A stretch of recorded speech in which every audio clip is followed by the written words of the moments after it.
parler notamment, du position paper puisque c'est, un des premiers travaux que vous allez devoir, rendre. Alors moi, je vais d'abord, en profiter pour me présenter, donc il faut que je vois comment je peux voilà. Alors pourquoi je je vous montre ces photos-là alors que je me présente? C'est parce que je vous parle depuis Bruxelles.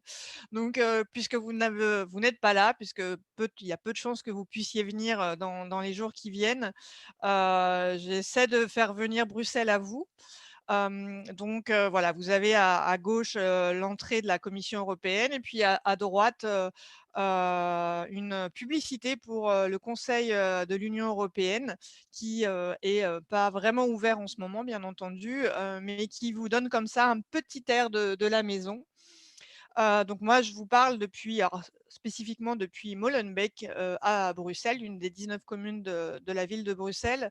Donc je suis Sandrine Roginski, je suis prof en communication à l'UC Louvain et donc pourquoi je participe à ce jeu et vous allez me voir plusieurs fois et vous allez me voir, dans le jury en espérant qu'on arrive tous, à se voir au mois de janvier. C'est parce que, dans une ancienne vie, donc avant d'être professeure à l'UC Louvain, j'ai travaillé moi-même au Parlement européen. J'étais assistante parlementaire pendant 3 ans à Bruxelles et puis auparavant, je travaillais aussi pour des députés européens. Chaque fois donc c'était des députés européens verts, français, je suis moi-même française d'origine, et le député pour lequel j'ai travaillé pendant, 3 ans donc de 2009 à 2012 était, le présentement président de la commission, Envie, commission environnement, à savoir, Pascal Canfin qui à cette époque était, écologiste ou en tout cas, chez Europe Écologie Les Verts. Donc comme, je vous disais, je vous enfin voilà quelques photos et clichés, en tout cas pour vous donner un peu aussi un goût de ce qui se passe ici parce que, sur le sujet qui nous occupe en fait, la géographie et la manière dont, les bâtiments, les bureaux et cetera sont organisés à Bruxelles, jouent aussi dans ces modalités, notamment dans les modalités de médiation de travail en commun entre, différents types d'acteurs. Donc vous avez, en haut à droite, ce qu'on appelle, ici le caprice des dieux, à savoir le bâtiment, du Parlement européen à Bruxelles et dans les autres, cartes, en fait, c'est d'essayer de vous aider à localiser le quartier européen qui est un quartier relativement, petit, que vous voyez, est sur trois communes de l'agglomération de Bruxelles. On parle de Bruxelles capitale qui est, en fait de 19 communes, donc moi j'habite précisément là. En fait ça c'est un élément vraiment important. Alors bien sûr, comme, pour, d'autres, métiers, pour d'autres, types d'activités, en ce moment le télétravail, heu bouleverse certainement les façons de faire du policy making, de fabriquer la politique publique et ce sera certainement intéressant, a posteriori de voir aussi comment cela a évolué. Comme je vous disais, cette dimension-là, elle est vraiment importante puisque normalement, ce qui fait, le quotidien de personnes qui travaillent, dans ce quartier européen, quels que soient les types de métiers, hein, que ce soit des juristes, que ce soit des politiques, des élus, des commissaires, des assistants, des collaborateurs, des fonctionnaires. Ce qu'ils ont en commun, c'est de se retrouver, dans des endroits très circonscrits et donc qui participe aussi qui finalement qu'on peut voir aussi comme un acteur comme un autre dans le travail de fabrique de la politique publique. Donc ça, c'est personnellement aussi un élément qui, moi, m'intéresse aussi dans mes recherches, de voir comment l'espace joue aussi dans, la manière justement, de nouer des relations et par exemple des relations avec, des lobbyistes et cetera. Là, sur cette slide-là, j'ai fait des copies d'écran, d'une association donc, de lobbyistes, qu'on trouve à Bruxelles qui, précise, les endroits préférés des lobbyistes pour rencontrer des MEPs, donc des Members of the European Parliament, donc des députés européens. Et donc, le premier endroit, c'est le Mickey Mouse Bar. Je vous ai mis quelques photos. Donc, c'est un bar qui se trouve dans l'enceinte du Parlement européen à Bruxelles. Bien sûr, pour le moment, ces éléments-là sont fermés, et donc encore une fois, quelque part, même si ici vous êtes à Aix ou ailleurs, en fonction de votre endroit d'études, mais finalement vous allez aussi vivre un petit peu, la vie des policy makers en ce moment qui se fait aussi, depuis chez eux. Donc imaginez bien que pour ce qui est, de rencontres informelles notamment, c'est extrêmement, plus, certainement compliqué. Là aussi, après, je j'ai plus de photos, donc profitez de ces dernières, photos pour essayer de vous mettre dans l'ambiance. Donc ici, vous avez un extrait d'un article de Cécile Ducourtieu, qui était correspondante du Monde, à Bruxelles, qui maintenant est à Londres, qui explique comment cet endroit, ce café, salon de thé et cetera, exquis, est un lieu assez, important, puisque c'est aussi à cet endroit que se font beaucoup de discussions autour, des, négociations en cours et cetera, et qui se situe juste à côté de la Commission européenne. J'avais envie d'introduire, mon propos, avec ces photos parce que selon moi, elles permettent certainement plus aisément de comprendre, ce monde de médiation dans lequel on se trouve à Bruxelles comme, dans d'autres endroits, à d'autres niveaux de pouvoir bien entendu, hein. C'est pas spécifique, aux institutions européennes.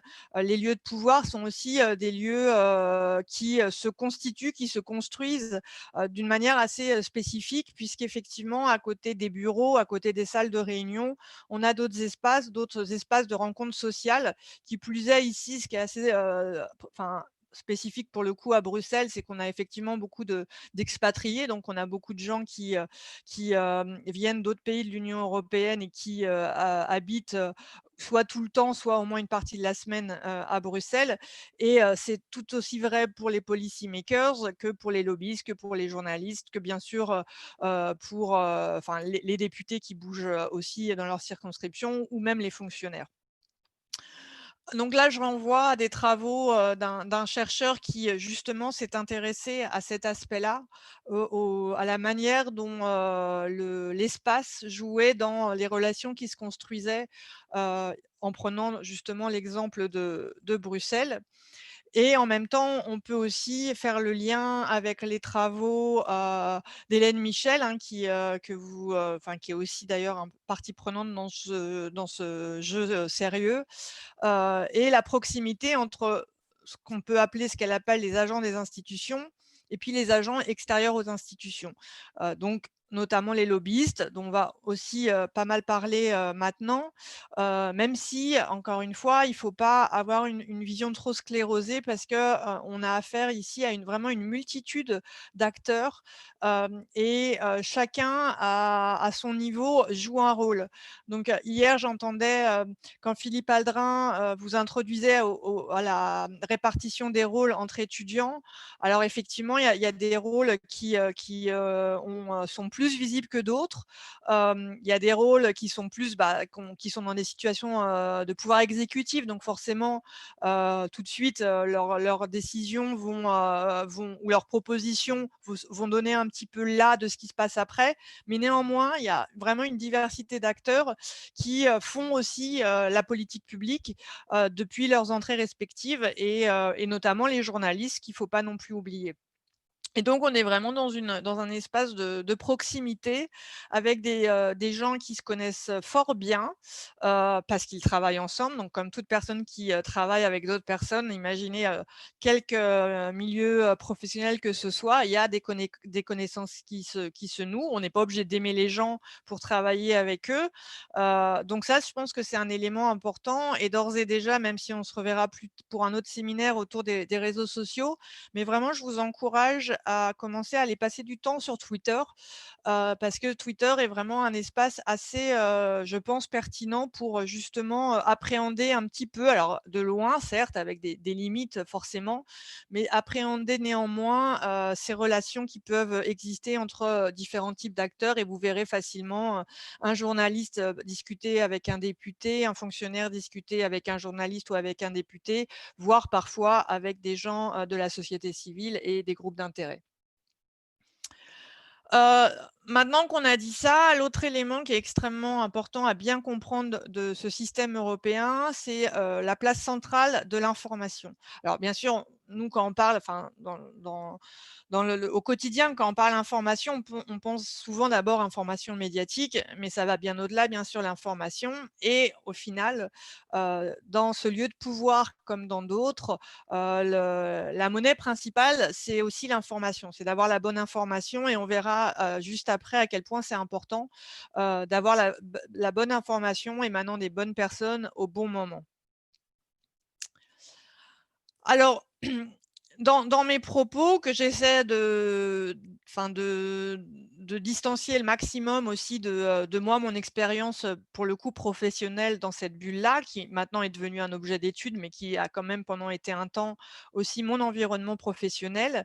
Il me semble aussi important, de mentionner, alors peut-être que certains d'entre vous, connaissent déjà, mais pour les personnes qui découvrent un petit peu, cet univers, de vous mentionner, l'Observatoire Corporate Europe Observatory qui est, une association, une ONG, qui observe justement, la pratique du lobbying, dans les institutions européennes, qui a une approche assez critique, hein, mais qui, amène beaucoup d'informations et vous allez voir notamment que, plusieurs des slides que je passe, en fait, j'ai trouvé les informations sur leur site parce qu'effectivement, ils essayent de recenser aussi, les activités, d'influence, de réseautage, sur dans la bulle.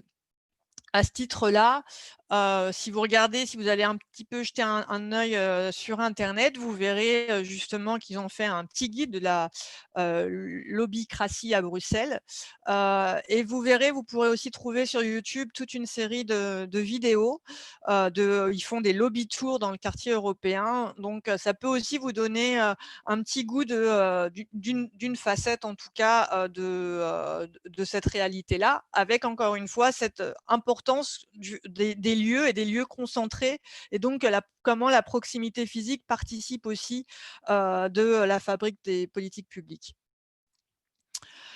Hem, Souvent, surtout, depuis la France, on a un regard, enfin, comment dire?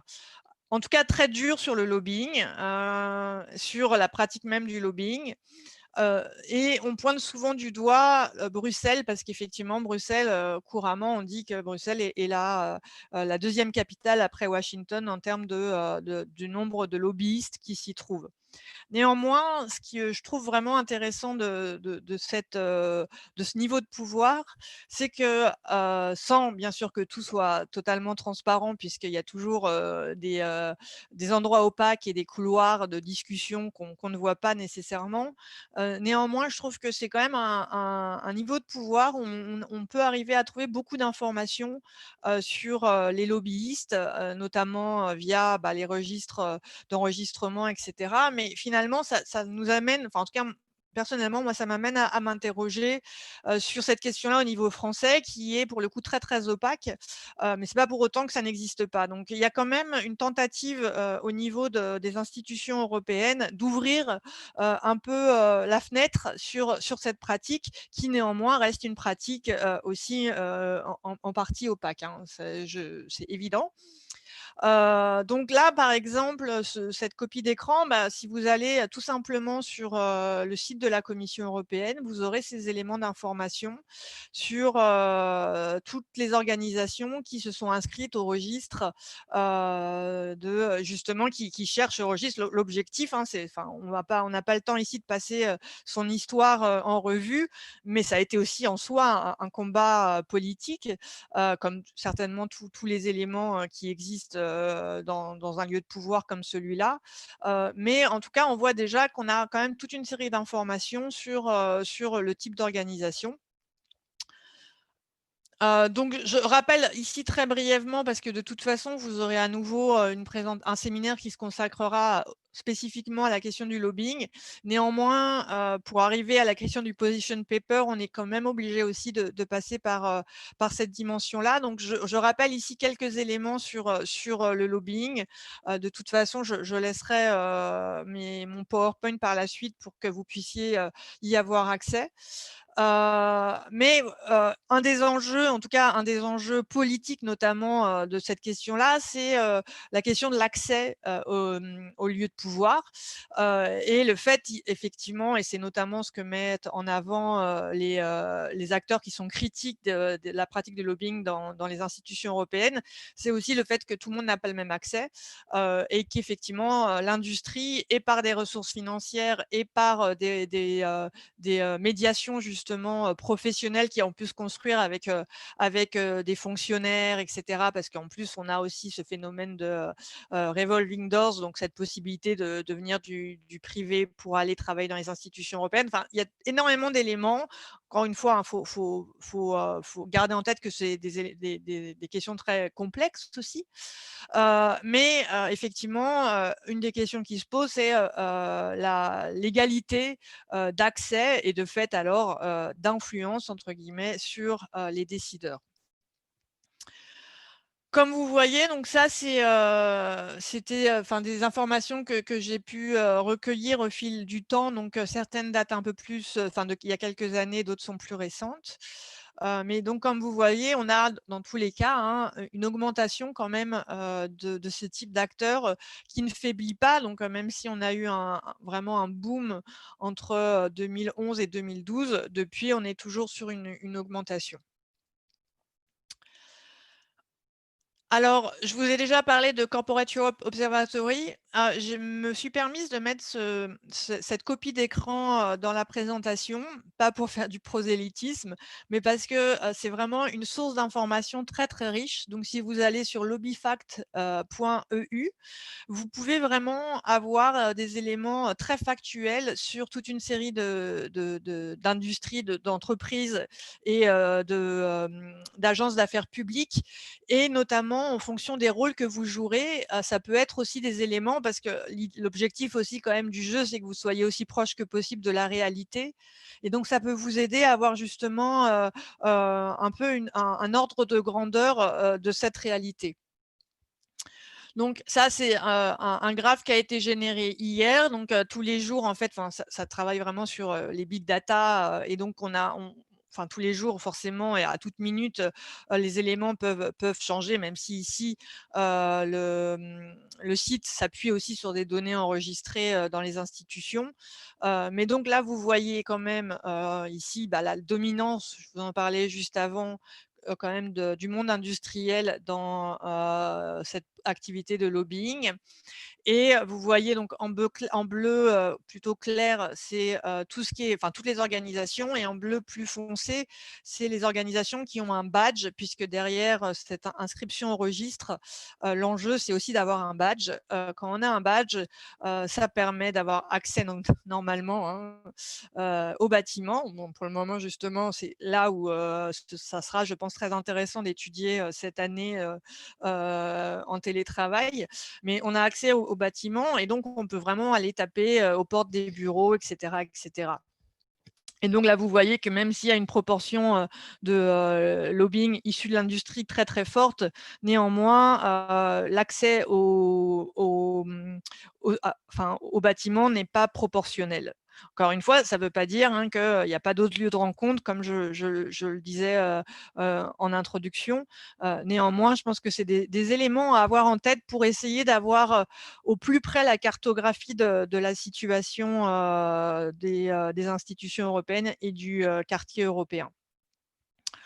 Voilà, donc là pareil, hein, c'est, donc, alors en vert, c'est les lobbyistes qui ont un bureau à Bruxelles, puisque tout le monde n'est pas non plus à Bruxelles. En rouge, donc c'est, ceux qui ont un badge. Sans grande surprise, depuis 2020, on voit que ça a chuté, et c'est faut pas y voir quelque chose de une action politique de la part, du Parlement européen, simplement, le Covid. Donc en Belgique, on dit le Covid, donc je me permettrai de parler belge ici et le nombre général, de lobbyistes. Donc vous voyez que tout le monde n'est pas, à Bruxelles. Donc là aussi, hein, toujours, même site qui est pourvoyeur de ces informations. Donc alors ça peut quand même aussi être en lien puisqu'effectivement l'industrie chimique, hein, a beaucoup de ressources, et en tout cas dépense beaucoup de ressources sur, l'activité, de lobbying. Mais vous avez aussi, des grands, consortiums, consortiums, encore des agences d'affaires publiques, mais qui sont tellement importantes qu'on peut, presque parler de consortium et bien sûr tout ce qui est GAFA aussi qui, dépense pas mal d'argent. Donc voilà, là je passe relativement rapidement. Ça, c'est vraiment des informations que vous pouvez retrouver sur le site et ces informations, encore une fois, elles me semblent très précieuses parce que, par exemple, si on s'arrête ici sur Facebook, alors moi personnellement dans mes objets de recherche, il y a notamment, le rôle et la place des plateformes numériques en politique, donc forcément c'est quelque chose qui m'intéresse en particulier. Mais là pour Facebook, donc ça date, enfin j'ai fait cette recherche hier. Vous voyez, le budget pour le faire du lobbying, le nombre de lobbyistes déclarés et cetera, le nombre de réunions et donc ça, vous pouvez faire la recherche pour n'importe quelle, organisation, hein, les aussi des ONG et cetera et ça vous donne aussi une idée des ressources et quelque part, les ressources vous donnent quand même aussi une idée de la place que ces acteurs prennent, dans cet espace. Et donc là, si on s'intéresse uniquement à Facebook, on voit qu'il y a une augmentation assez, importante des dépenses, et ce qui est, ce qui est un élément en tout cas qui est, pour moi transposable par rapport à la question de la santé qui est, le thème sur lequel vous travaillez dans le jeu. C'est le fait que, quand, les institutions européennes décident de mettre, dans le débat, des, enjeux spécifiques, toutes les organisations, toutes les entreprises, tous les acteurs qui sont concernés vont investir cet espace-là. Donc ça veut dire aussi, concrètement que si, demain effectivement ou aujourd'hui, la Commission européenne, commence à prendre des dispositions, fortes sur la question du médicament et cetera, vous allez aussi avoir, en lien, une attention encore plus grande porté par ces acteurs-là à ce qui se trame dans les institutions.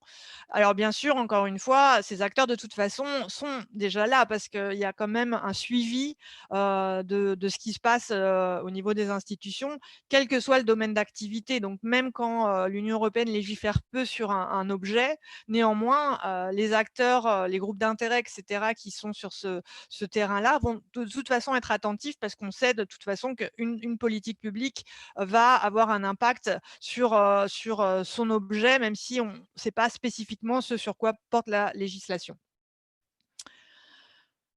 Ce graphique-là aussi, alors encore une fois ici on est sur les GAFA puisque moi c'est encore une fois là un peu un biais de ma part, mais je trouve ça aussi assez intéressant, à montrer parce que ça vous montre le lien entre les acteurs et encore une fois les acteurs sont liés, vraiment quoi. Donc c'est un élément vraiment important. Alors vous voyez par exemple, Microsoft, qui va être finalement présent via différents types d'organisations, de l'agence de lobbying à d'autres types de réseaux et encore une fois, c'est des éléments à prendre en compte et je pense que dans le jeu, il faut aussi que vous réfléchissiez avec, avec qui vous faites, notamment des réseaux, avec qui, vous essayez de trouver,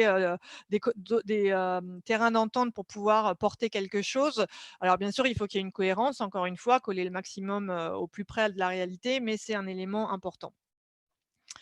Et enfin, pour terminer sur cet aspect-là, vous verrez aussi que sur le site de Corporate Europe Observatory, vous avez différentes thématiques et notamment, il y a toute la thématique sur la santé. Donc je pense quel que soit l'acteur que vous jouez, je pense que vous aurez aussi des éléments intéressants, sur ce site-là pour, justement voir un peu encore une fois essayer de cartographier. Je pense que faire une cartographie, des positions et des acteurs en place, me semble quand même une étape assez importante, pour, construire, soi-même sa propre stratégie.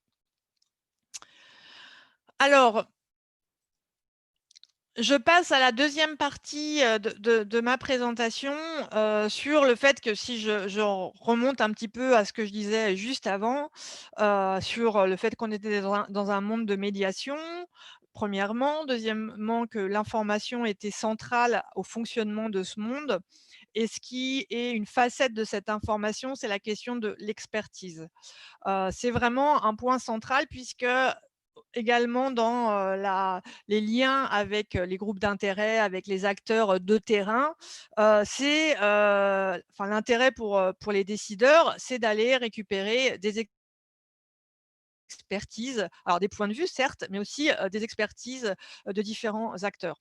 Ici, pour illustrer mon propos, vous avez, un un message Facebook du Parlement européen qui correspond à une petite vidéo, donc je vous la passe pas, mais donc c'était juste avant les élections européennes et le Parlement européen, dans cette vidéo, explique en partie, le travail des députés du parlement et donc il y a tout un volet sur le fait que, les membres, donc les députés, vont consulter avec des groupes d'intérêt et des experts. Donc cette notion d'expertise, elle est vraiment importante et c'est aussi pour ça que par rapport même enfin, quel que soit d'ailleurs vo le rôle que vous jouez, il faut que vous ayez une connaissance aussi pointue que possible, de l'enjeu politique. Parce que ici, à Bruxelles, même les journalistes, même enfin tous les coll enfin tout le monde quelque part, sur bien sûr des réseaux thématiques parce qu'on ne peut pas être spécialiste de tout, mais développe finalement une forme d'expertise et dans l'information qui circule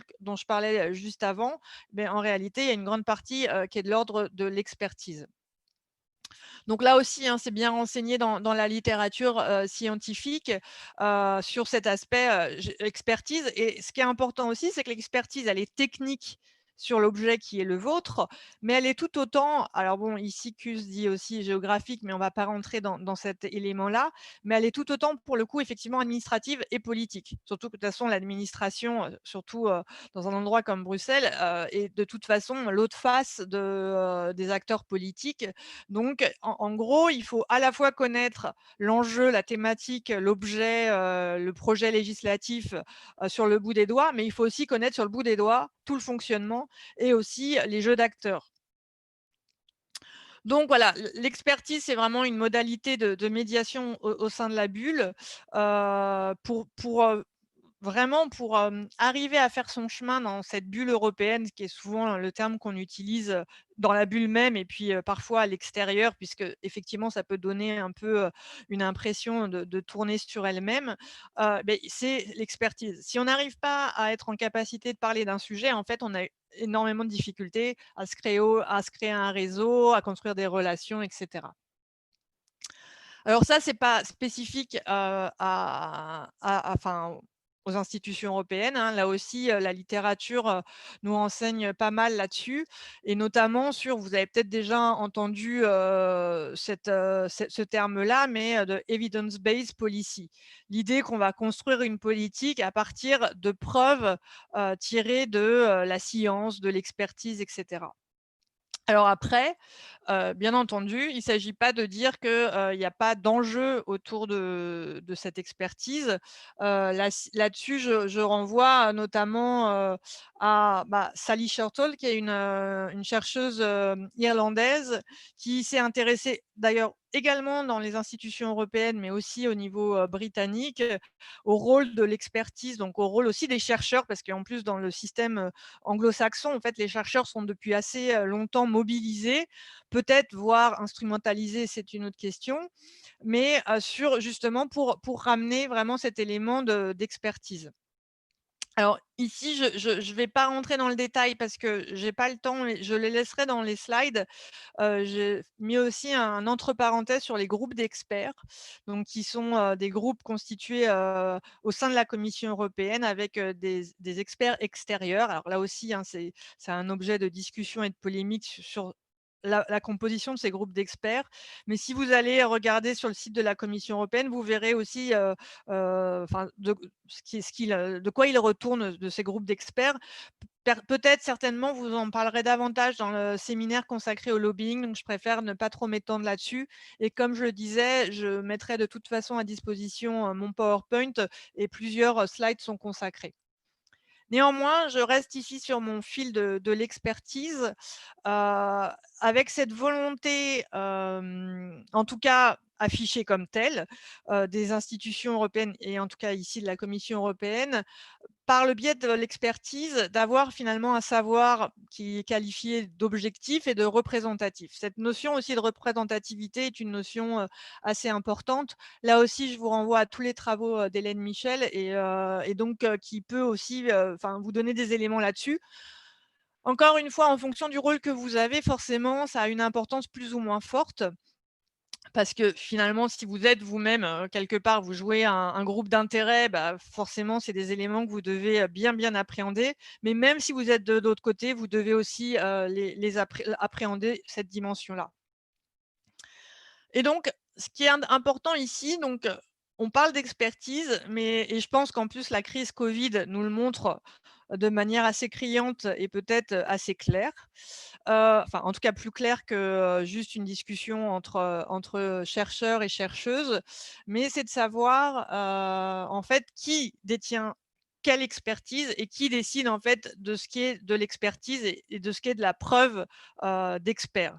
Donc cette idée que finalement, l'expertise et la preuve qui découle de ça et bah, est aussi, discutée.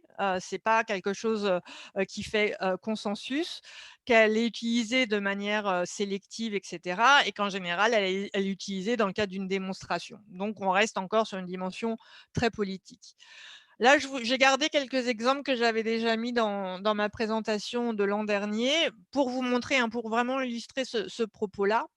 Donc sur, par exemple, sur la question du tabac, donc comment le lobby du tabac a subventionné des labos français. Et donc là encore, ce qui est intéressant ici, c'est que vous voyez bien comment des scientifiques, à un moment ou un autre, peuvent jouer un rôle dans un sens ou dans un autre. Et on est vraiment autour de cette dimension, encore une fois, de production d'expertise, de connaissances et cetera. On a également, bah, tout ce qui s'est passé autour, de Monsanto et qui est aussi un cas d'école assez intéressant. Puisque là, en plus, pour le coup, on était vraiment, enfin, c'est assez récent et que encore une fois, même pendant, si vous avez suivi ça, même pendant les élections européennes, certains, députés, enfin candidats députés candidats à leur réélection ont découvert qu'ils avaient été, fichés par Monsanto, enfin par Bayer plus précisément. Donc voilà, donc c'est ces éléments-là, en tout cas, qui vous montrent, bah, la question de l'expertise européenne et la question de ce rôle, en fait, de l'expertise qui est un rôle central et c'est ça qui va nous permettre d'arriver ensuite sur le position paper. Donc, c'est un enjeu de lutte sociale et de définition, un effet de sélection et de cadrage. Et ici, je vous renvoie notamment, je pense pour certains, certaines et certains étudiants, vous voyez peut-être en cours l'exemple de Finance Watch, sur lequel j'ai écrit un article. Alors, je ne fais pas ma pub ici du tout, mais dans le cadre justement de mon activité au Parlement européen entre 2009 et 2012, j'ai participé avec d'autres, enfin j'étais juste un petit, fusible dans, la création de Finance Watch.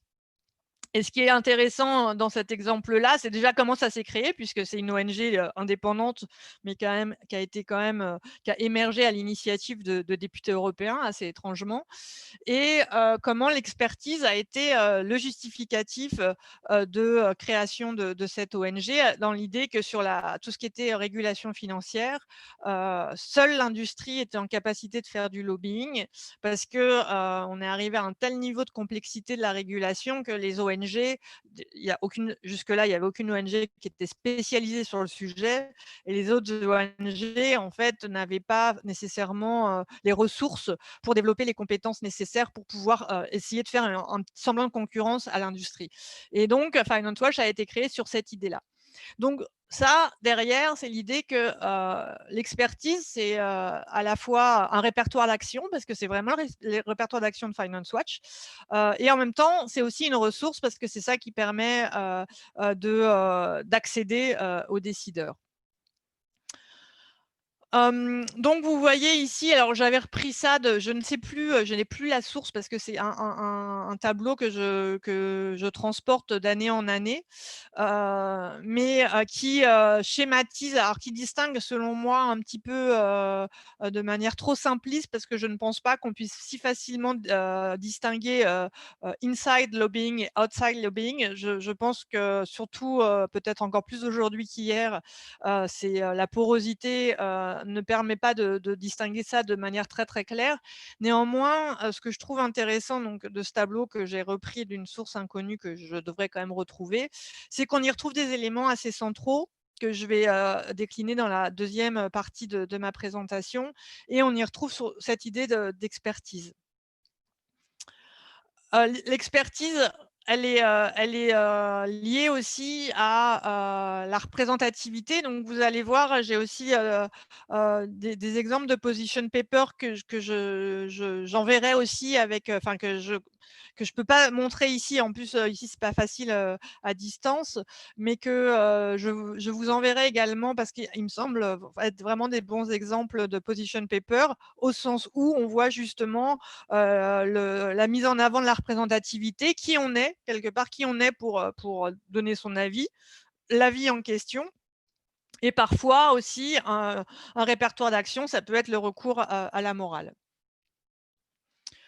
Donc là, j'avais effectivement pris ça aussi enfin, il y a vraiment, sur ces questions-là, hein, il y a plus d'informations qu'il n'en faut, donc la plus grande complexité presque, c'est d'arriver à s'y retrouver. Mais vous voyez sur la question, par exemple du tabac, la manière dont on va construire son raisonnement et sa stratégie. Et donc je trouve que c'est un bon exemple. Qui plus est, la question de la législation sur le tabac, bah, pour le coup, est une question de santé publique. Donc ça fait écho à la présentation, d'hier, hein. La santé, elle se niche à différents endroits, qu'on n'attend pas nécessairement. Ça a été vraiment un objet de dispute et de controverse assez fort, dans la bulle européenne. Et donc je pense que c'est un exemple, en tout cas, qui me semble vraiment intéressant, à étudier ou à regarder pour voir ensuite, enfin, pour essayer de se donner aussi des idées, dans, le rôle que vous avez. Et en tout cas, ce slide-là me semble assez, bien fait, assez pédagogique presque, avec voilà, quelle est la question? Qu'est-ce que je cherche? Comment je m'y prends? Et qu'est-ce que j'utilise comme outil? Donc c'est, voilà, c'est un peu une boîte à déjà outils pour vous aider dans votre, réflexion. Alors, il y a toute une série d'outils justement ou d'avenues pour aller vers les décideurs, et en ayant en tête encore une fois que cette notion d'expertise est assez centrale. Et donc maintenant, je vais vous parler, de ce qu'on appelle le position paper, qui est le terme usuel, hein, donc vous le trouvez assez facilement. Là aussi, vous pouvez vraiment faire des recherches sur Google. J'ai tenté aussi, hier, en me mettant à la place, d'un étudiant ou d'une étudiant qui serait dans le jeu, en mettant des mots-clés, et vraiment, on trouve vraiment beaucoup de choses, autour même de la pandémie. Mais vous voyez que si vous allez sur des sites par exemple, ici, je suis sur, Construction Products Europe, bah, déjà vous avez, une section, position paper. Enfin, la construction usuelle de ce type de document, c'est vraiment d'avoir, bah, un argumentaire, mais aussi des propositions. Et donc je pense que c'est vraiment, ces 2 éléments-là, donc d'un côté d'avoir, déjà une présentation de soi, comme je disais, enfin de soi, de l'organisation, et de spécifier, de clarifier, de préciser la légitimité pour parler, d'où on parle, pourquoi on est légitime à apporter un un, un point de vue. Et donc là, vous verrez aussi, dans les exemples que je vous ferai parvenir, que beaucoup, en fait, notamment dans le monde des ONG, beaucoup se rassemblent, pour, des enjeux spécifiques. Puisque effectivement, quand on se rassemble, bah, on met aussi des ressources en commun. Et donc voilà, donc, l'argumentaire général, le détail des options préconisées et puis des propositions de modification, concrètes. Là, je vous donne aussi, des exemples qui, datent un petit peu, mais qui datent de, ma période au Parlement européen. Donc ça, c'est le type de document qu'on peut recevoir, donc ici sur la régulation financière, puisqu'à ce moment-là, je travaillais pour un député qui était donc, qui siégeait dans la commission Econ et qui, était, spécifiquement et travaillait sur la régulation financière. Hem Dans les types d'arguments on trouve et là aussi ça dépend du rôle que vous jouez bien entendu, mais alors des arguments scientifiques, hein, comme je disais, j'ai développé ça assez largement. Des arguments d'efficacité. Alors, surtout dans les institutions européennes, hein, les décideurs sont assez friands, décideurs et décideuses, je devrais dire, parce que même si elles ne sont pas majoritaires, il y en a quand même et de plus en plus, sont assez friandes et friands, d'études d'impact. Donc ça, c'est quelque chose aussi que, les ONG, même ou, l'industrie encore plus bien entendu ont avec plus de ressources, ont en capacité de produire des études d'impact. C'est là aussi où les scientifiques, rentrent en jeu.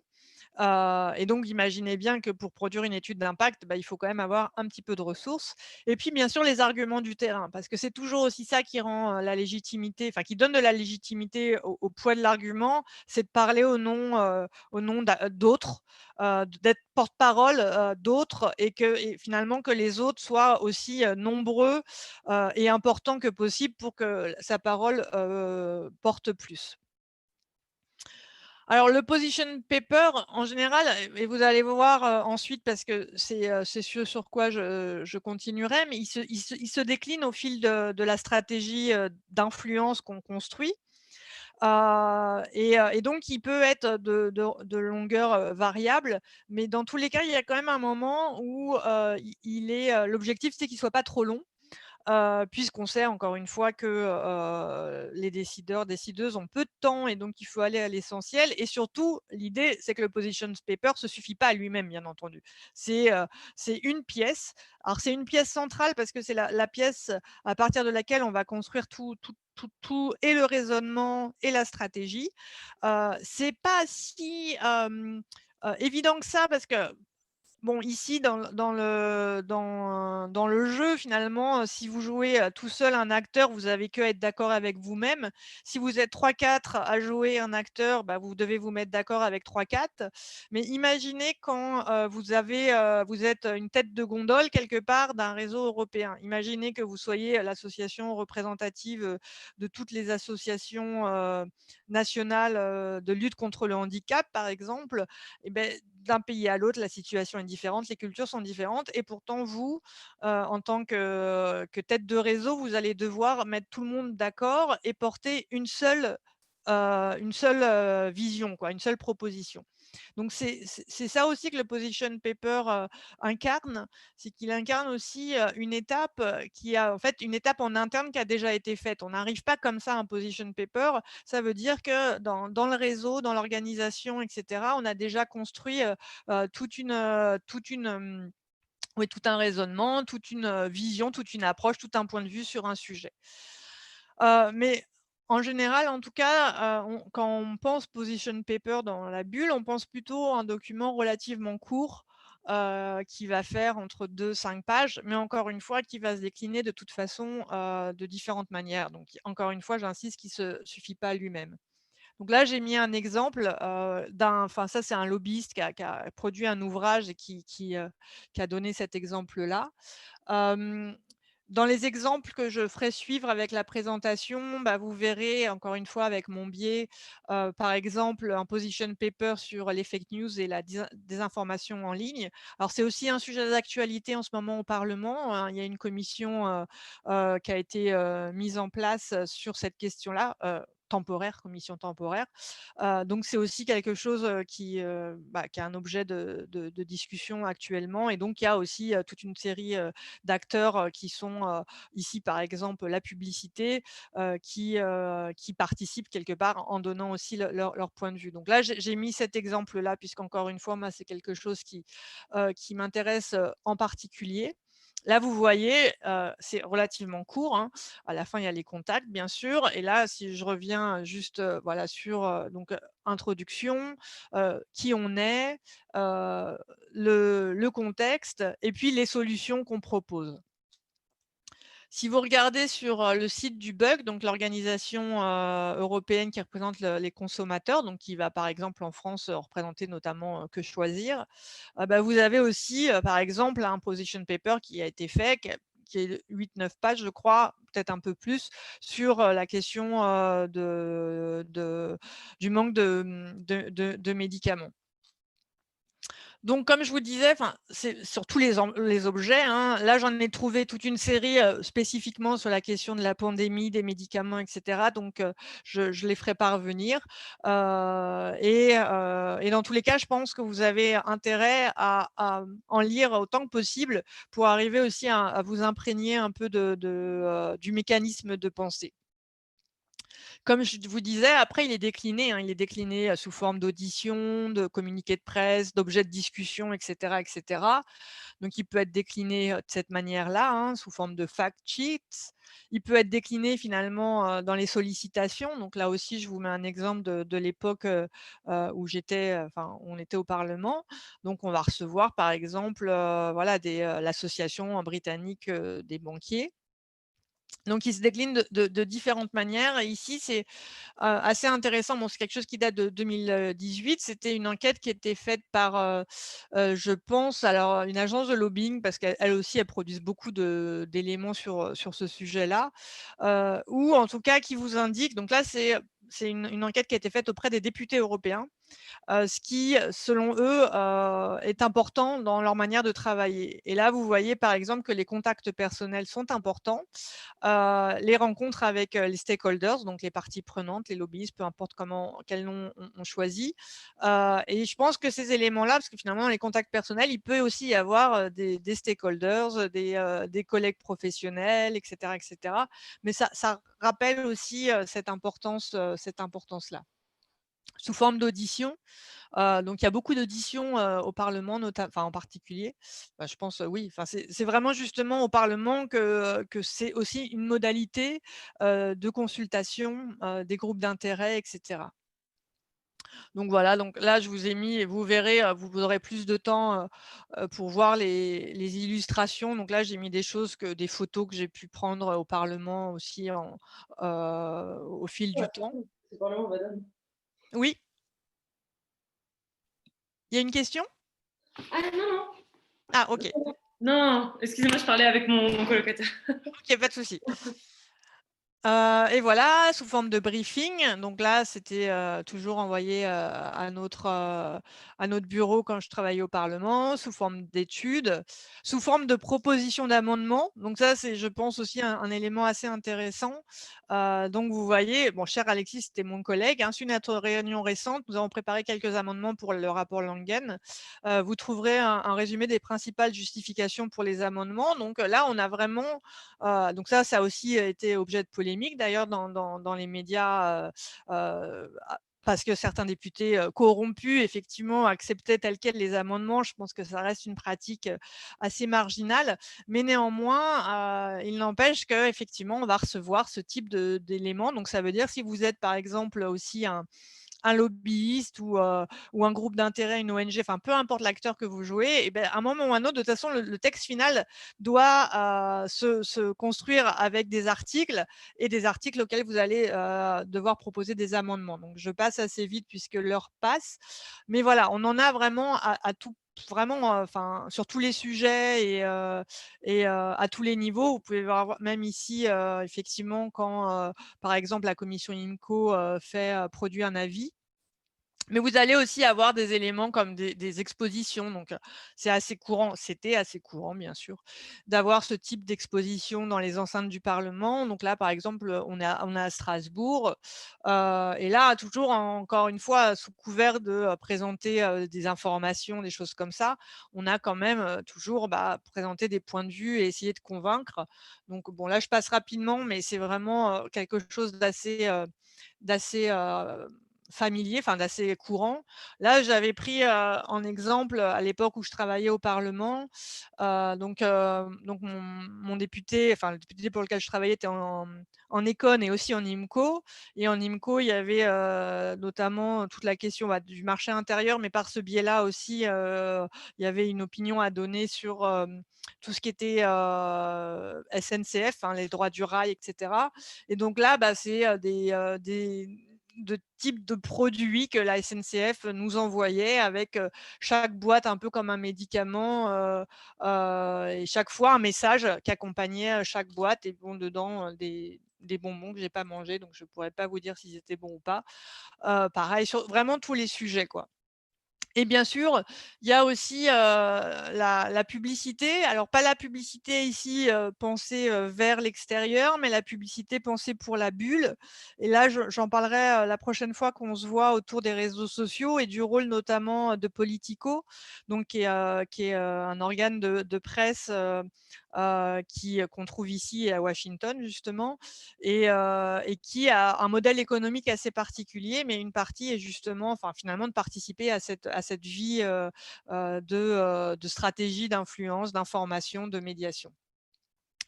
Comme je disais tout à l'heure, un des éléments, c'est de construire des réseaux. Donc, aussi réfléchissez avec, qui, et encore une fois, il faut que ça fasse sens parce que vous ne trouverez pas, certains acteurs ne travailleront jamais ensemble, et ça, je pense qu'il faut, bien le comprendre.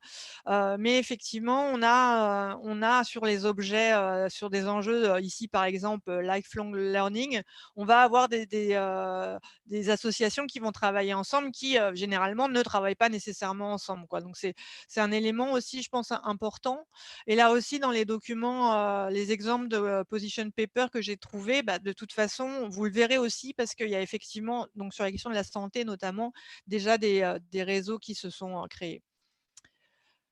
Enfin, qui devaient déjà exister, mais en tout cas qui là sont, à la manœuvre.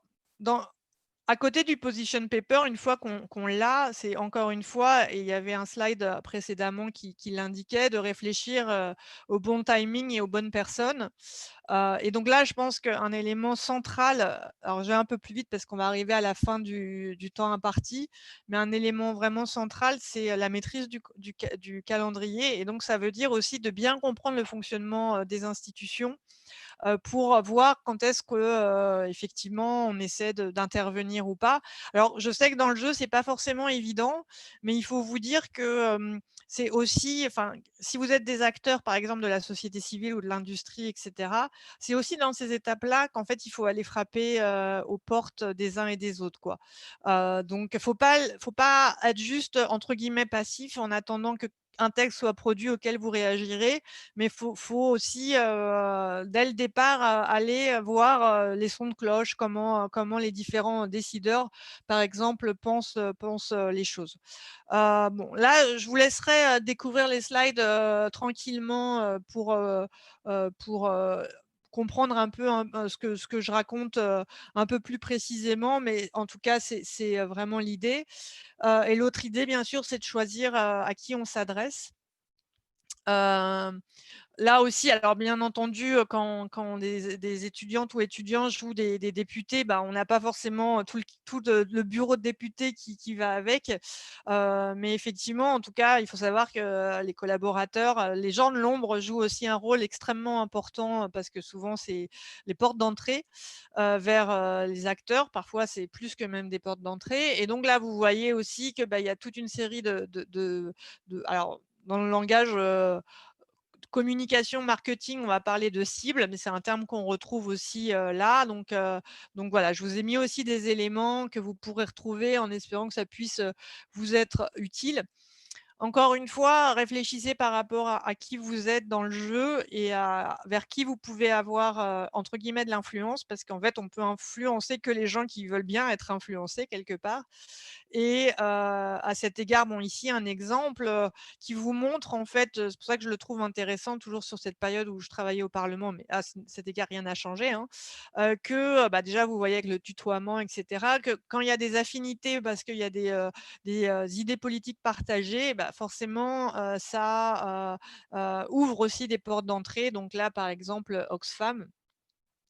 Donc ça, c'était aussi, enfin cette idée aussi que, alors entre guillemets «tous les députés ne sont pas influents», mais bon voilà, certains, enfin c'est surtout que certains, sont très actifs dans le jeu, législatif, d'autres, choisissent aussi d'être actifs dans d'autres domaines. Donc ça ne veut pas dire qu'ils ne sont pas influents en soi, mais ils peuvent l'être moins sur, une question législative et toujours de voir, enfin cette balance entre vers qui je vais, notamment au Parlement européen, et la dimension technique de maîtrise de l'enjeu et de la dimension, politique, et médiatique. Je finirai peut-être là-dessus parce que, même si j'ai encore plein de choses à dire, mais pour être dans les temps, vous indiquez aussi donc, alors bien sûr, là aussi, moi j'ai un prisme, du Parlement européen parce que c'est finalement la maison que je connais le mieux quand même dans la bulle européenne, mais de garder en tête que, dans la répartition des jeux des oui, enfin des rôles, bah, vous avez, le rapporteur par exemple d'un projet, de règlement ou de directive, qui est soumis au parlement d'un côté, au conseil de l'autre et vous avez les rapporteurs fictifs et ces gens-là sont extrêmement intéressants et importants puisque c'est aussi entre ce rapporteur et les rapporteurs fictifs que réellement la négociation va se faire, puisque dans les groupes, on va aussi déléguer, finalement, aux rapporteurs, fictifs ou rapporteurs, le travail de négociation. Alors, dans le jeu, on a déjà identifié une série de commissions qui étaient, particulièrement, actives sur, le sujet du jeu, mais voilà, en général, enfin sur beaucoup de sujets, quasiment, toutes les commissions et en plus, il y a aussi, bon, on ne peut pas rentrer dans le détail ici, mais il y a aussi une guéguerre entre commissions pour essayer d'être la commission compétente et sur certains sujets, bah, il y a des négociations pour savoir si c'est telle ou telle commission. Donc voilà, donc je pense que je vais m'arrêter là parce que sinon, on va dépasser, le temps imparti. Et voilà. Et je vais peut-être finir, sur ça parce que je pense que c'est aussi un élément qui me semblait intéressant. Je voulais en parler plus, mais j'ai pas le temps ici. Mais de vous dire aussi que les groupes politiques, finalement, surtout, je pense au cours des dernières années, peut-être de la dernière décennie, finalement, eux aussi mobilisent, certains des choses que j'ai, présentées juste avant et donc par exemple, le PPE, donc le groupe majoritaire au Parlement européen, vous voyez lui-même, il a un position paper sur, la santé, et donc si vous allez regarder aussi sur les sites des groupes politiques, vous verrez, ils ont tous en fait de la publication de ce type-là sur les sujets parce que là aussi, dites-vous bien, un groupe politique, hein, c'est surtout un groupe comme le PPE qui est le plus grand groupe, regroupe, des, partis nationaux qui peuvent être finalement très hétérogènes et rien que de s'entendre sur un position paper, c'est pas évident. Donc, même si ici, enfin, dans le jeu, le position paper est le point de départ de quelque chose, mais dites-vous bien que dans la réalité, le position paper est déjà l'arrivée, enfin, c'est déjà la fin d'une première étape, heu et le début, d'une nouvelle certainement, hein. C'est pas la fin, mais en tout cas, c'est pas si évident, pour les acteurs, européens d'arriver à un position paper qui fait consensus, pour les gens qu'on représente. Donc voilà et donc bah, je pense que la prochaine fois, je parlerai peut-être aussi un peu des groupes politiques et de leur manière justement de jouer, une carte dans ce jeu-là. Sur ce, je m'arrête. Si vous avez des questions ou des remarques, n'hésitez pas. Oui, merci beaucoup pour cette présentation très intéressante. J'aurais une petite question concernant les restrictions et les limites qui sont posées par le droit européen au lobbying, et où du coup on pouvait trouver ces textes juridiques qui viennent limiter la capacité du lobbying à agir au niveau européen. Beh, ça, vous le retrouverez enfin, c'est pas, des textes législatifs au même titre que des directives ou des règlements, bien sûr, mais moi, je peux, tout à fait, inclure dans ma présentation une liste de liens où vous pouvez aller trouver les infos. Ça vous convient? Ah oui, oui, merci beaucoup. Je Volontiers. propose de faire comme ça, ce sera plus simple.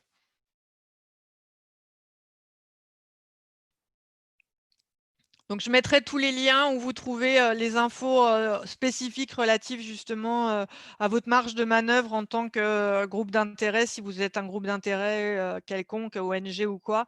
Je vous mettrai tout ça. Est-ce qu'il y a d'autres remarques ou d'autres questions? Oui, bonjour madame, excusez-moi, j'ai une question. Je voulais savoir, vous avez dit que vous allez déposer la présentation. Est-ce que la présentation va être mise sur la plateforme? Je vais voir avec Karine, mais oui, dans tous les cas, vous l'aurez. J'imagine qu'elle sera mise sur la plateforme, mais vous l'aurez dans tous les cas. D'accord. Et la plateforme, on n'a pas encore accès, hein, c'est ça? À ma connaissance, non, mais ça devrait pas tarder. D'accord, merci beaucoup.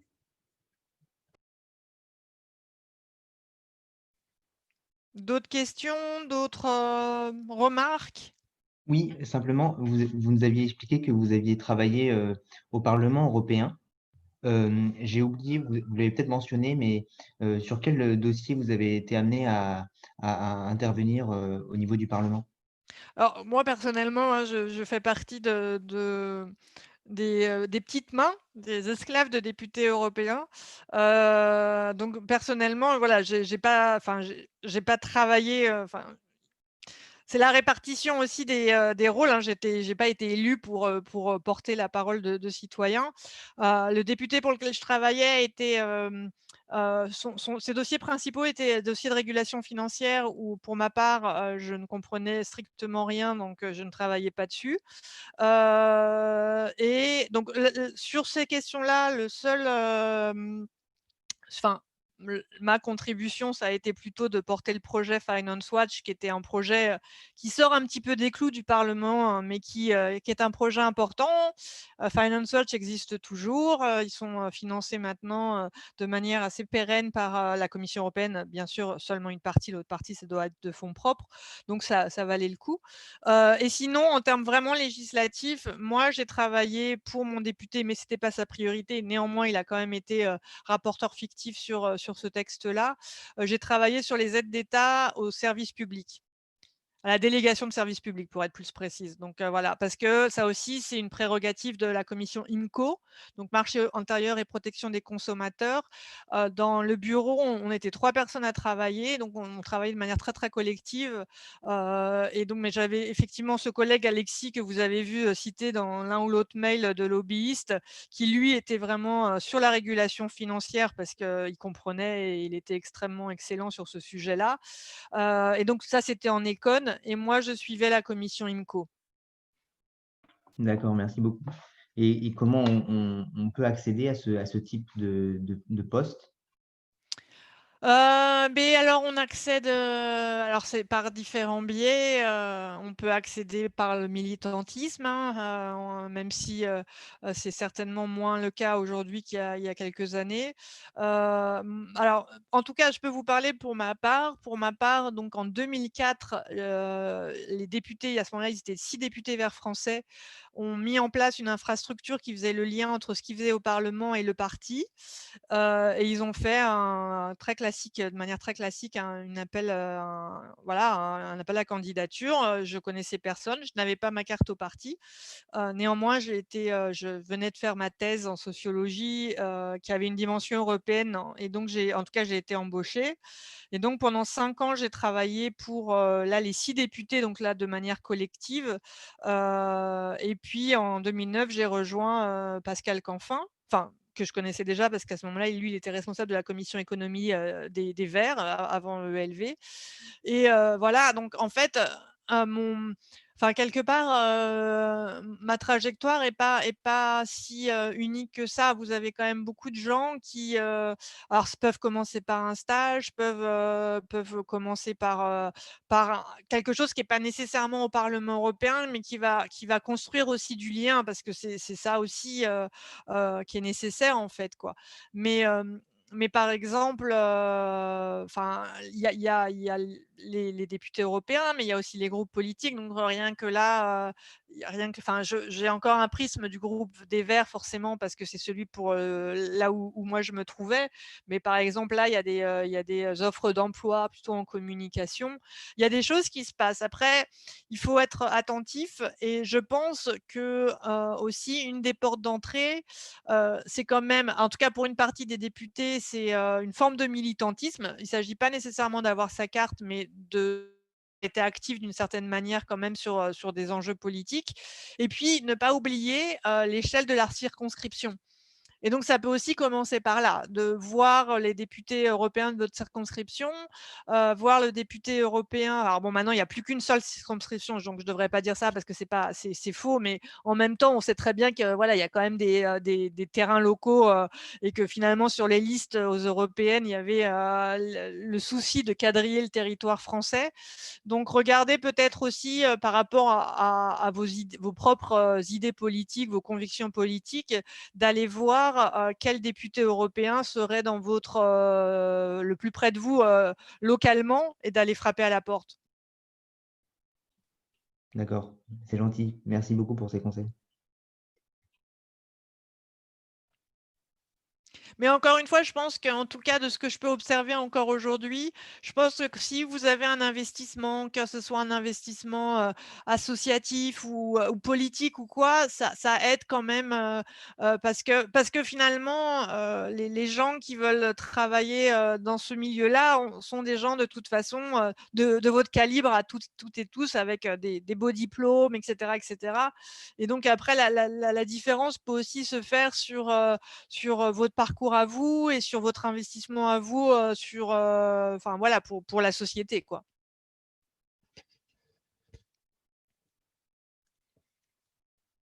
Mais voilà, enfin, en tout cas, moi, je me tiens à disposition de chacune et chacun si vous voulez parler de ça ou d'autres choses.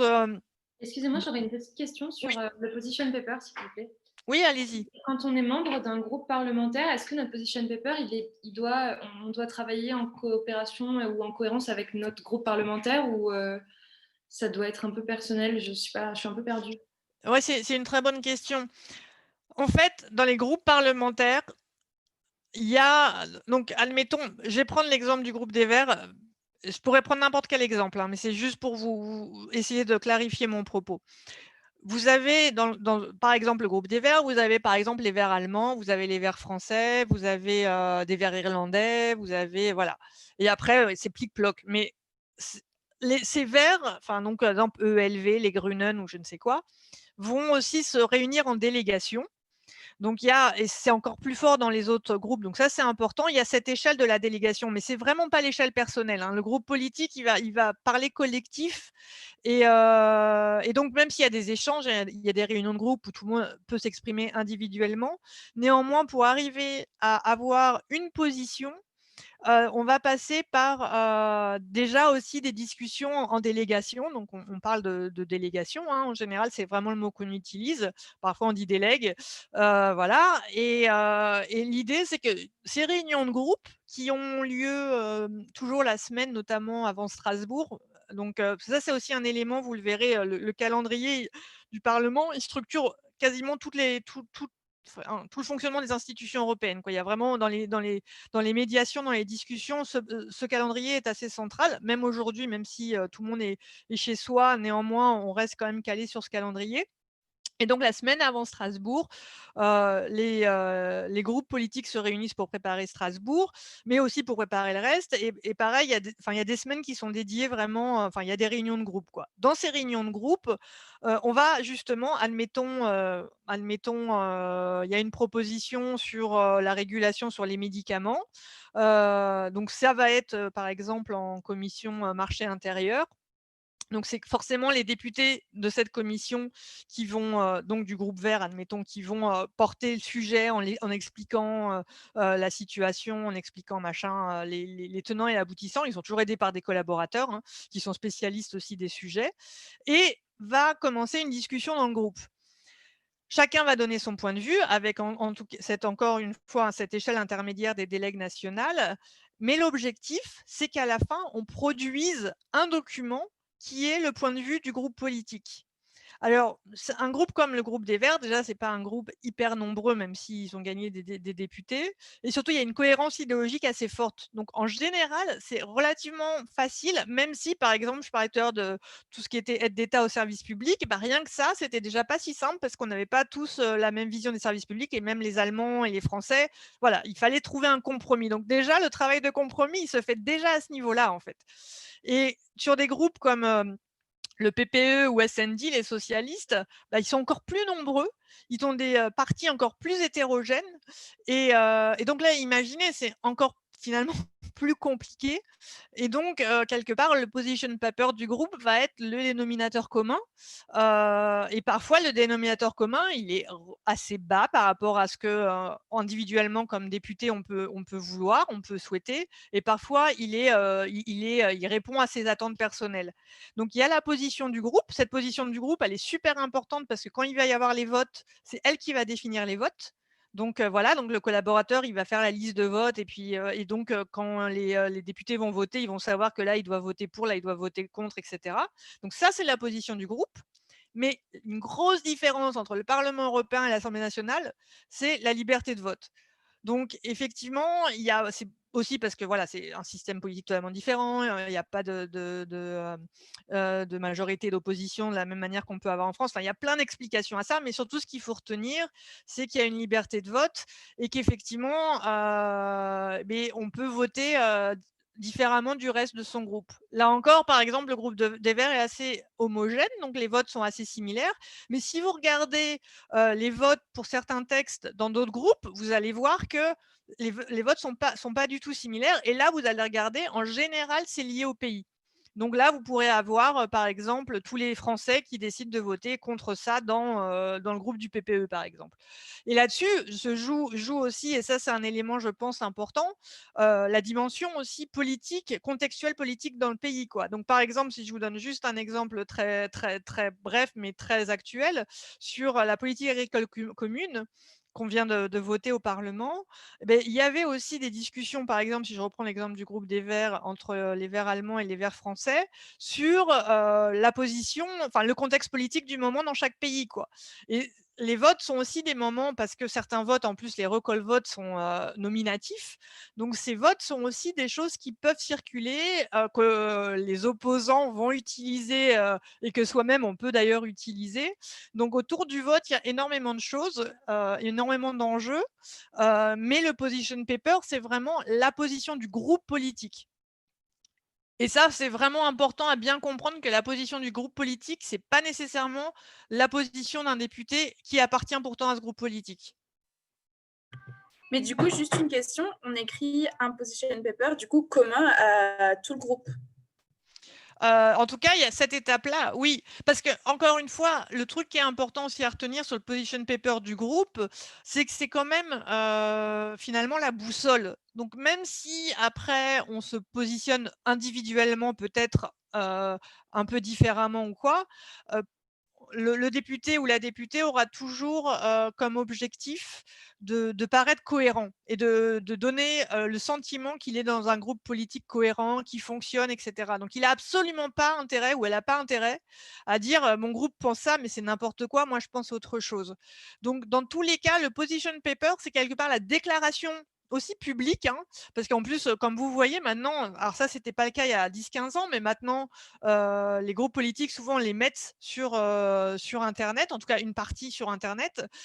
Et donc, c'est vraiment ouais, une forme de déclaration de public, de dire nous, en tant que groupe politique, on pense sur cette question-là, on pense ça, on pense ci, on pense voilà. Et là-dessus, c'est un point vraiment important. Mais quand vous rédigez, si vous êtes dans un groupe politique, il faut juste réfléchir à qui est dans mon groupe politique, jusqu'où je peux aller, quoi.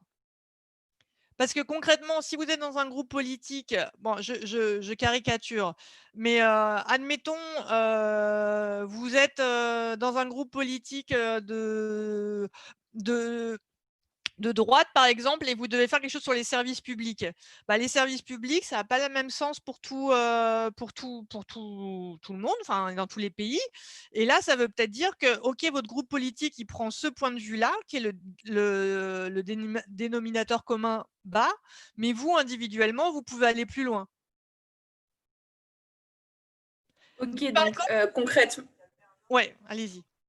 concrètement, on écrit quand même un position paper par personne, même si on se réunit avec notre groupe pour échanger sur la position Oui, globale du groupe. Mais nous, ce qu'on rend, c'est un par personne. si vous êtes un député, oui.